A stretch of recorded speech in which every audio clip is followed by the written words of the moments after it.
I've already shown that I'm adaptable to change in many areas. Number one, in the cornerstones of domestic violence changes, I've done that. And that was a change that I believed in. But a change for me was, here I am on video today. You know, if I was still going to be the same old person, I would have just sent you a letter in the paper and a letter in your letterbox. But now I'm going across mediums.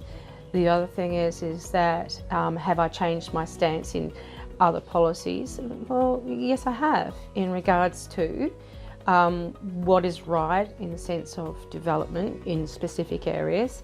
And, you know, for example, I was the catalyst of change for Withers. I knew there was a problem there. I put up the motion on notice for the Withers Advisory Committee. We delivered that product and we delivered the outcomes for it. And the product, I meant we put the money towards it. And then seemingly that committee shouldn't be on its own anymore, so we disbanded the committee. There is always a catalyst for change, and change means that it's a moving medium. It means that there's a cycle for things, and you have to go through that cycle, and then sometimes the cycle comes to an end and you've got to change. If I make a mistake, I'll be the first person to own up and say, you know what, I made a mistake in this. I think I should change my mind, and I'll tell you why. If you really understand me, you'll know that that's the kind of person that I am. As Mayor, I would have my door open always. I'm a people person. I've learned my greatest information from you when I speak with you. I don't learn it from something that I read. I learn it firsthand, and I absolutely give you an undertaking that whenever you want to share something with me, you can come and pick up the phone, come and see me, have a coffee, have a cup of tea. I don't care. I will hear it, and I will listen, and I will deliver an outcome that's favourable for the city.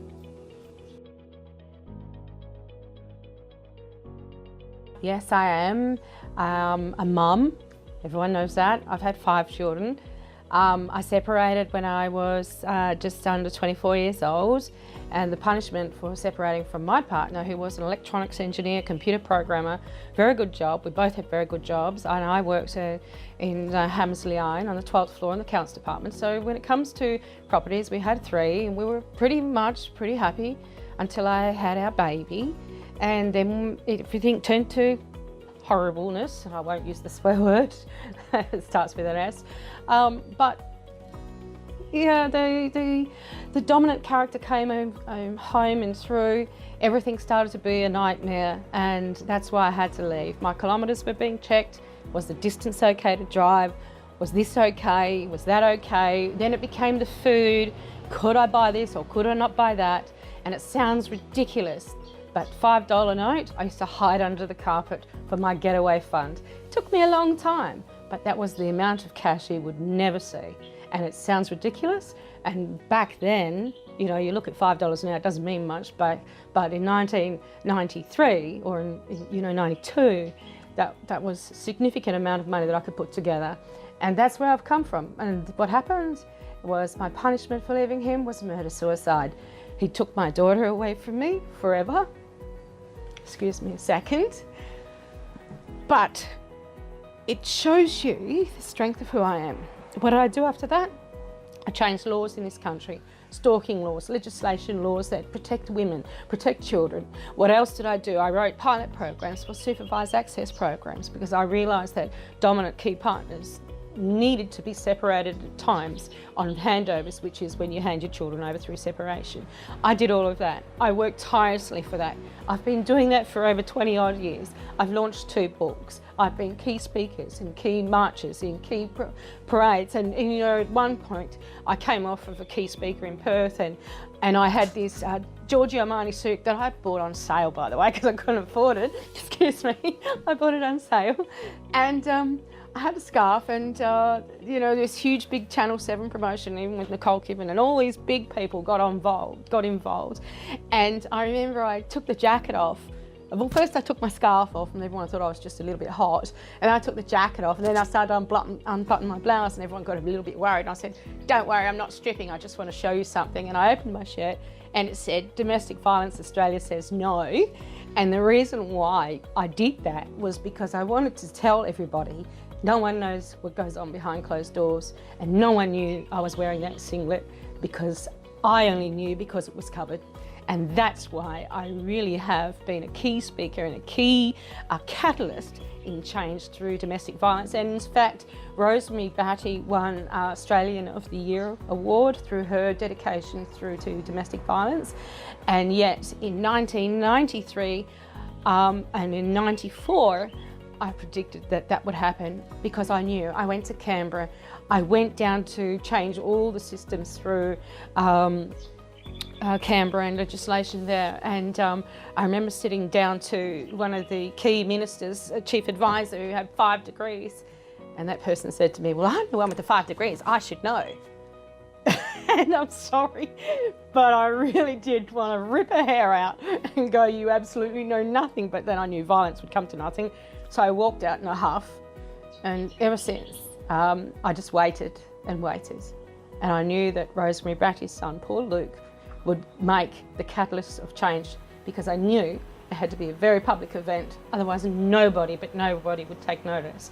And as it was said to me prior was, it's just sexy politics, Michelle. It's not sexy politics at all. And that really hurt.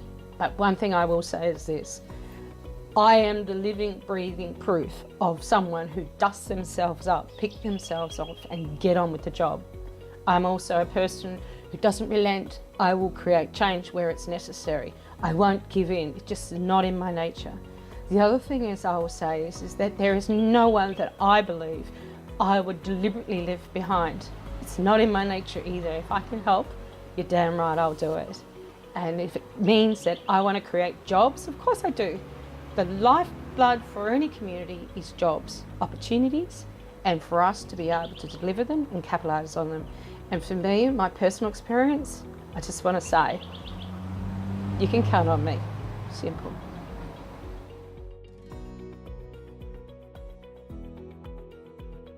My favourite song, I have to change the song because if I told you the truth, it'll bring everyone to tears and can't do that. So I guess I think from my youth in the 80s is Come On Feel the Noise, Girls Rock the Boys. My favourite 5-minute meal would be toasted cheese and ham sandwiches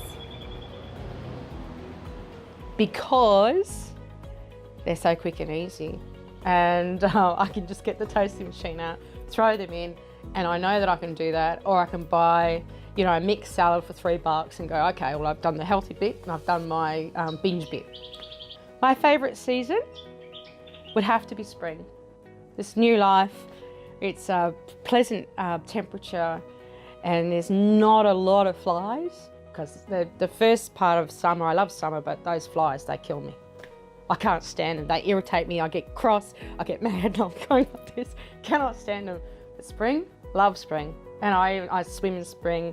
I swim in winter too, but I don't care. I just really love the flowers. The bees come out. It's the new energy for an entirety of a new year. What do I like to do for fun? Do I really have to answer that one? Okay. What is your favourite? What I like to do for fun? Activity, well, I love walking my dog. I love doing him, but yeah, he's fun and I love him. But if I really was crazy and I really feel depressed and I really feel down and out, I turn the music as full ball as I possibly can to my ears that doesn't start to hurt, and then I just dance madly like no one's watching. That's what I do. That's what I do. And I let off steam that way. My favourite colour, again, that's a hard one. It depends on my mood. Depends on my mood. My mood, I would say, clearly I love the rainbow the best because you get everything in one go. So that would be me. I have to have everything. I can't have half done, half measures. And my favourite space is the sunset. Every day, and you look at my phone and you'll probably see a million and one photographs of sunsets. And even when my children were little, if the sunset was going down, we'd have to stop the car, go over to the beach, or go over where we were into a space, and we'd run out the car like lunatics. I'd go, watch it, it's coming down, it's going down. And we'd watch it and we'd count to 3, 2, 1. And that's what we did. And my kids, all of them will say, you didn't miss a sunset. It's that connection of when the sun goes down and that final little piece goes into that abyss of wherever it goes to the other side of the planet, and then that cool breeze just sweeps over. It's like this eloquent little softness, like a symphony of silence, but the breeze portrays it, and it's so quiet, and then the darkness starts to fall, and that bird chirps as soon as the sun is gone and the wind blows. Honestly, that's what I see in it every single time. Do I have a favourite quote? I have two. It's Carpe Diem, which is seize the day, and would probably be fake it till you make it. Which means the reason for that is, if you let the day go, you're not challenging yourself enough. And if you don't step outside of your comfort zone, then you're never going to make it. Simple.